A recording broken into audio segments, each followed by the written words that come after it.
अयोध्या में सपरिवार स्थायी होने के बाद पिता धर्मदेव जी स्वयं घनश्याम प्रभु को वेद उपनिषद आदि शास्त्रों की शिक्षा देने लगे और गणित व्याकरण आदि विषयों का अभ्यास करवाने के लिए उन्होंने पंडित हृदय राम को घनश्याम का अध्यापक नियुक्त किया। हृदय राम प्रतिदिन घर आकर घनश्याम को पढ़ाने लगे। घनश्याम की तीव्र मेधा एवं विलक्षण बुद्धि से अध्यापक हृदय राम हमेशा प्रभावित होते रहते थे।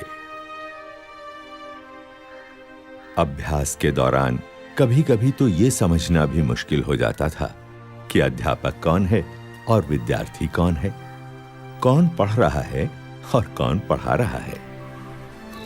समय के साथ साथ घनश्याम ने वेद उपनिषद आदि सभी शास्त्रों में निपुणता प्राप्त कर ली।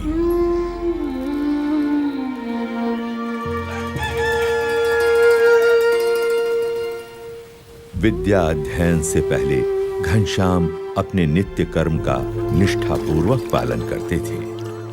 ब्रह्मचर्य आश्रम का जैसे वे मूर्तिमान स्वरूप थे। ओम श्री हनुमते नमः।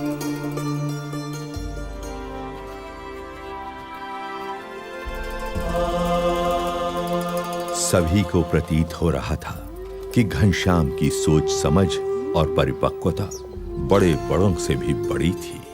घनश्याम, जलपान कर लो, कब से तैयार करके राह देख रही हूँ। भाभी, मुझे अभी भूख नहीं है। कैसे भूख नहीं है? सुबह से कुछ खाया नहीं। तुम तो जानती हो, मैं ठाकुर जी को भोग लगाकर ही प्रसाद लेता हूँ।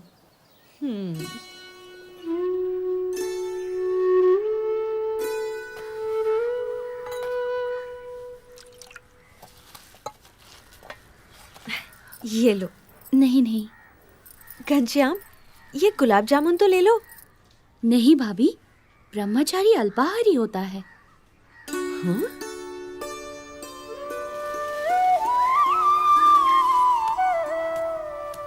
ये क्या घनश्याम, जब विश्राम करने के लिए चारपाई है तो जमीन पर क्यों लेटे हो? पिताजी, ब्रह्मचर्याश्रम त्याग का आश्रम है। इस आश्रम में शरीर संयमित रखना चाहिए। ये भी तप है। इतनी बाल्यावस्था में इतने उच्च विचार, कितना असाधारण है यह बालक।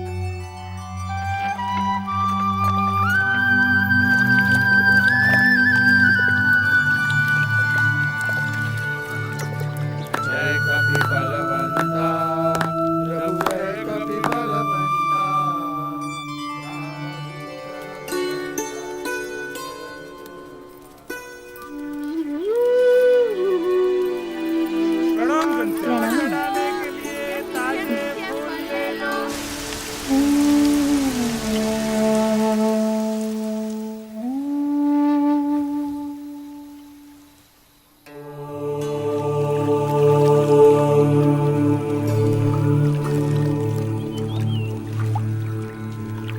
हर एक सूर्योदय के साथ घनश्याम का कोई नया ही चरित्र अयोध्या की धरती पर साकार होता था। अयोध्यावासी भी दिन प्रतिदिन घनश्याम के दिव्य चरित्रों को देखने के लिए उत्सुक रहते थे। राम प्रताप, शाम हो गई, घनश्याम अभी तक नहीं आया। देख तो कहाँ है? होगा कहाँ, हनुमान घड़ी में बैठा होगा, राम कथा सुनता होगा, आ जाएगा। भगवान की कथा सुनने का उसे इतना शौक है कि बिना बुलाए नहीं आएगा। बोलना, माँ ने मिठाई देने के लिए बुलाया है। हाँ। मजे घनश्याम करता है और ढूंढना मुझे पड़ता है।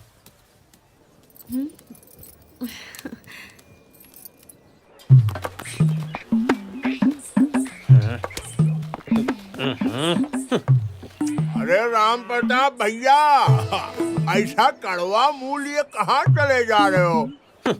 आओ, मुंह मीठा करते जाओ। मुंह क्या मीठा करना घसीटा जी, घनश्याम ने नाक में दम कर रखा है, उसे ही ढूंढने जा रहा हूँ। सेठ जी, क्या है वो? लगता है आज घनश्याम को फिर से डांट पड़ने वाली है। हाँ, सही कहा, सही कहा।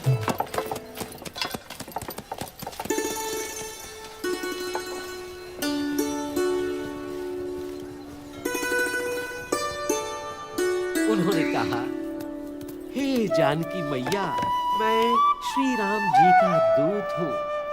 तो हनुमान जी ने अशोक वाटिका में जब सीता माता जी को राम जी का संदेश दे दिया, तब उनकी नजर पेड़ों पर गई जहाँ मीठे मीठे फल लगे थे। हनुमान जी के मुंह में पानी भर आया। वे सीता माता से बोले, माते, अगर आपकी अनुमति हो तो क्या मैं पेड़ों पर से ये मीठे फल ग्रहण कर सकता हूँ? घनश्याम, घर चलो, माँ ने कहा, बुलाया है। आज्ञा है। दाऊ, तुम दूसरे मंदिरों में दर्शन करके आओ, तब तक ये कथा पूरी हो जाएगी, तब चलूंगा। लेकिन माँ ने तुरंत आने को कहा है।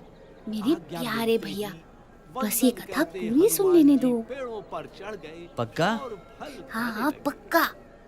फल खाते खाते पेड़ों को तोड़ने भी लगे। किंतु यशोदा मैया ने अपनी आंखों से इसको देख भी लिया है, इसलिए यशोदा मैया आज उसे दंड देने के लिए कुछ भी कर सकती हैं। जब कृष्ण भगवान को उनकी माता यशोदा ने ओखली से बांध दिया, तो उनके बाल सखा चिंतित हो गए। सोचने लगे कि अब क्या किया जाए। सब बाल सखा जोर जोर से रोने लगे। घनश्याम तो वहाँ था, अब मैया, यहाँ कैसे कन्हैया आ गया? बिल्कुल निर्दोष अरे, है। हम भूखे ये थे, घनश्याम यहाँ इसलिए अभी अभी हमारे आया है? कहने पर हमें खिलाने नहीं के लिए भैया, कन्हैया ये ने तो जोर तब से दिया। बैठा है जब से दंड कथा देना शुरू हुई तो है। आप हमें दीजिए। पीटना है तो आप घनश्याम, हमें घर दीजिए। चल, माँ ने बुलाया है। लेकिन कन्हैया दाऊ, को छोड़ ये दीजिए। कथा तो बस पूरी होने ही वाली है, माँ आश्चर्य फिर तुम्हारे चकित साथ हो